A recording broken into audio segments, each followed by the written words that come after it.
প্রথম শয়তানের সকল প্রকার কুমন্ত্রণা এবং শয়তানের সর্বপ্রকার প্ররোচনা থেকে মহান আল্লাহ তাআলা দরবারে আশ্রয় প্রার্থনা করে পড়ছি। আউযু বিল্লাহি মিনাশ শাইতানির রাজীম। I seek refuge in Allah from the shaitan, the expelled from his mercy.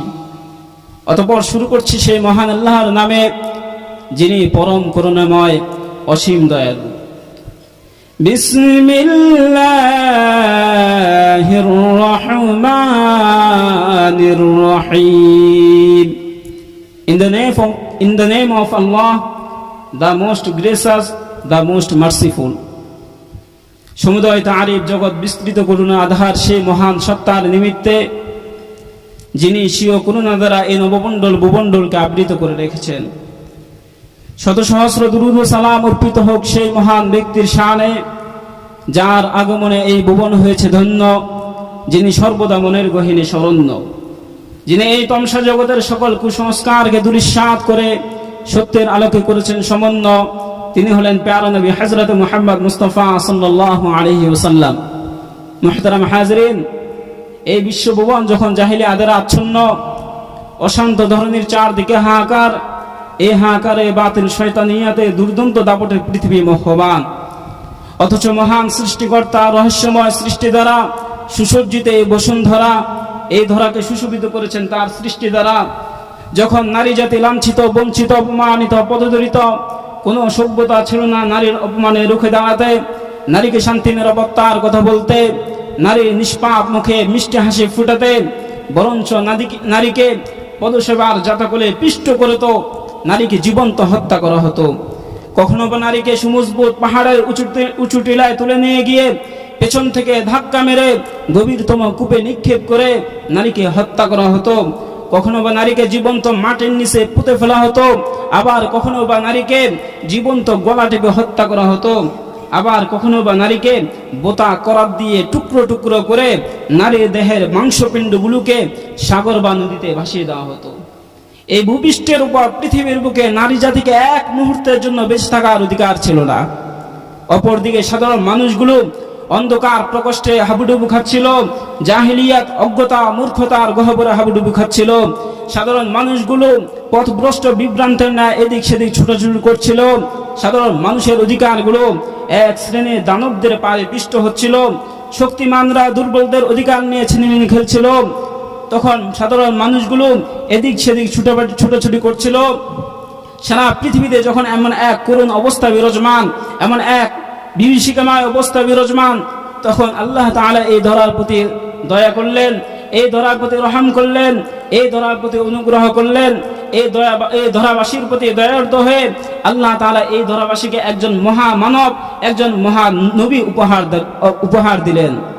তিনি হলেন সৈয়দুল কাউনাইন, সৈয়দুল আম্বিয়া ওয়াল মুরসালিন, ইমামুল আম্বিয়া ওয়াল রাসূল, খাতামুন নবিয়্যিন, রাহমাতাল লিল আলামিন, নবীকুলের শিরোমণি, আমি আপনার হৃদয়ের স্পন্দন, মানবতার মুক্তির দূত হযরত মুহাম্মদ মুস্তাফা সাল্লাল্লাহু আলাইহি ওয়াসাল্লাম। নবীজি সাল্লাল্লাহু আলাইহি ওয়াসাল্লাম এই ধরাতে আগমন করলেন, নারীর অপমানে রুখে দাঁড়ালেন, নারীকে শান্তি নিরাপত্তার কথা বললেন এবং নারীর নিষ্পাপ মুখে মিষ্টি হাসি ফোটালেন। এমনকি পৃথিবীর বুকে শ্রেষ্ঠতম এক শব্দ, মা শব্দটি নারীকে উপহার দিলেন। তিনি হৃদয় উজাড় করে ঘোষণা করলেন, আল জান্নাতু তাহতা আকদামিল উম্মাহাত, হে আমার মায়েরা, হে আমার বোনেরা, তোমাদের পদতলে রয়েছে তোমাদের সন্তানদের বেহেশত।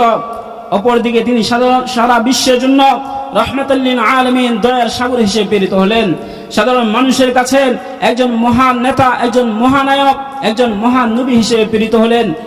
তিনি সাধারণ মানুষের মাঝে ইনসাফ প্রতিষ্ঠা করলেন, ন্যায় প্রতিষ্ঠা করলেন, যে ন্যায়ের বদৌলতে সাধারণ মানুষের লঙ্ঘিত সে অধিকারগুলো ফিরিয়ে দিলেন।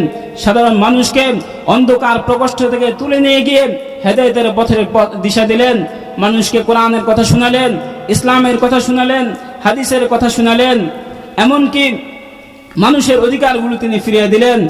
এই সাধারণ মানুষকে তিনি পৃথিবীর বুকে সর্বশ্রেষ্ঠতম ধর্ম, আল্লাহর নিকট একমাত্র ধর্ম ইসলাম উপহার দিলেন। পৃথিবীর ইতিহাসকে উপহার দিলেন এক সোনালী যুগ, যে সোনালী যুগের গল্প কাহিনী কিচ্ছা কাহিনী আজও পৃথিবীর ইতিহাসে স্বর্ণ অক্ষরে লিপিবদ্ধ হয়ে আছে।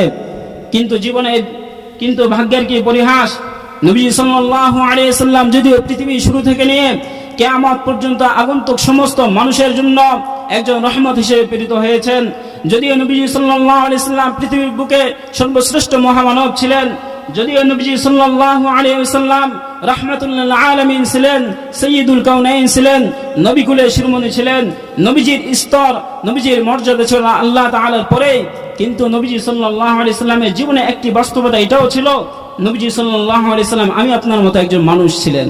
নবীজি সাল্লাল্লাহু আলাইহি সাল্লামও আল্লাহর একজন মাখলুক ছিলেন, সৃষ্টি ছিলেন। আর সৃষ্টির ব্যাপারে অনস্বীকার্য কথা কি? সৃষ্টির ব্যাপারে অনস্বীকার্য কথা হলো প্রতিটি মাখলুককে নশ্বর পৃথিবী থেকে একদিন না একদিন বিদায় গ্রহণ করতেই হবে, কেননা মৃত্যু এমন এক বাস্তবতা যার থেকে কেউ পলায়ন করতে পারবে না। কুল্লু নাফসিন যায়িকাতুল মাউত, প্রতিটি প্রাণীকে মৃত্যুর স্বাদ আস্বাদন করতে হবে। আইনামা তাকুনু ইদরিকুমুল মাউত, তোমরা যেখানে অবস্থান করো না কেন মৃত্যু তোমাদেরকে ধরে ফেলবে।